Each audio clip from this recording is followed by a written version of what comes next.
Vámonos a la parte de la información semanal para caracterizar la epidemia. Esta la ponemos semanal porque cambia poco, de hecho ha cambiado muy poco a lo largo de la fase 3 y lo que vemos aquí es los casos acumulados por edad y sexo, donde ha tenido una distribución bastante estable y podemos ver que para ambos sexos tenemos la distribución a lo largo de todas las edades, particularmente en donde hay mayor cantidad de población, obviamente las personas adultas jóvenes. En la siguiente diapositiva lo que vemos es la comorbilidad, es decir, qué condiciones de salud son las que se asocian con alta frecuencia en personas que tienen COVID. Y lo que vemos es en esta distribución de porcentajes que 43% tienen hipertensión, esto es más que lo que existe en la población en general, que es cerca del 35% de prevalencia de hipertensión en personas mayores de 20 años. Diabetes, tenemos casi 40% de personas que tienen COVID tienen diabetes y esto contrasta con un promedio nacional de 14% de diabetes para personas mayores de 20 años. Y en obesidad tenemos 30.43%, que es semejante a la frecuencia de obesidad que existe en personas mayores de 20 años, que es de 35%. El tabaquismo, que en sí mismo es una enfermedad, es causante de muchos, casi una cantidad innumerable de males de salud y también ha aumentado su representación entre las personas que tienen COVID. El resto de las enfermedades, cada una de ellas importante, se pueden ver también en la diapositiva. En la siguiente vemos la representación de las defunciones, los casos que lamentablemente han perdido la vida. Y lo que vemos es notorio, ha sido notorio desde el inicio de la epidemia por su contraste con respecto a lo que ocurre en otros países. Tenemos a personas adultas mayores, prácticamente de todo el intervalo desde los 40 años, que tienen también casos fatales.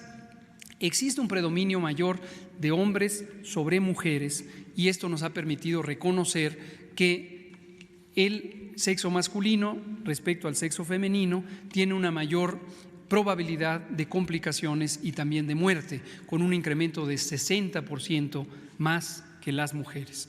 Pero llama la atención, es notorio el impacto que tiene estas enfermedades crónicas, como ya se mencionaba ayer, lo mencionaba el propio presidente, que tiene sobre la epidemia de COVID, es decir, una gran carga de enfermedad crónica causada por una mala alimentación a lo largo de 35 o 40 años, hoy está cobrando una factura más con un evento agudo que podría uno pensar de inicio no tendría relación, pues aquí tiene una clara relación y es uno de los mecanismos más por los que las enfermedades crónicas nos dañan. Finalmente o casi finalmente vemos aquí la letalidad de acuerdo a la condición de gravedad y pueden ver en la primera columna de esa tabla distintas categorías de acuerdo a la intensidad de la enfermedad. Ambulatorio quiere decir los casos leves, le llamamos ambulatorio porque se tratan en su casa, no necesitan hospitalización. Y luego 3 niveles de la condición de pacientes hospitalizados, estables, graves y los intubados, que son los más graves. Están los números, tanto de casos como de defunciones, y en el extremo derecho, en la última columna, lo que vemos es la letalidad. Esto es el porcentaje de personas para cada una de estas categorías que pierden la vida y se puede ver claramente esta progresión, este gradiente, en donde las personas hospitalizadas, intubadas, tienen una mayor probabilidad de perder la vida. Ahí aparece un 52% que puede ser todavía una subestimación con respecto a la letalidad en general. ¿Cuál es la razón? Tenemos una proporción importante de personas que llegan demasiado tarde. Entonces ni siquiera quedan registradas como intubadas porque pierden la vida en horas después de haber arribado al hospital. Y en la siguiente diapositiva lo que vemos es la positividad.